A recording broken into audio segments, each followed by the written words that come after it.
Igice isaha zine z'agatondo amasaha y'Igitega, umukuru w'igihugu c'u Burundi Evariste Ndayishimiye akaba n'umukuru w'ishirahamwe ry'ubumwe bwa Afrika niwe yashika ku kibuga c'indege mpuzamakungu c'i Ouagadougou muri Burkina Faso avuye mu rugendo rw'akazi mu gihugu ca Turikiya. Aho ku kibuga c'indege c'i Ouagadougou akaba yakiriwe na mugenzi we Ibrahim Traoré, umukuru w'igihugu ca Burkina Faso, akaba ari n'umukuru w'ishirahamwe ry'ibihugu vyo mu karere ka Sahel.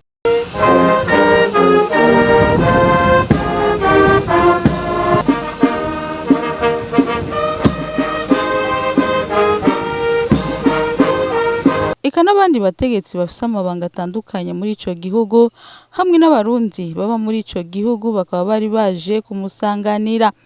Ari kumwe na mugenzi we Ibrahim Traoré akaba yaciye ajanwa aho bakirira abashitsi b'icubahiro aho nyene kuri ico kibuga c'indege imbere yuko ashikanwa mu buraro aho aruhukira buri mu gisagara c'i Ouagadougou.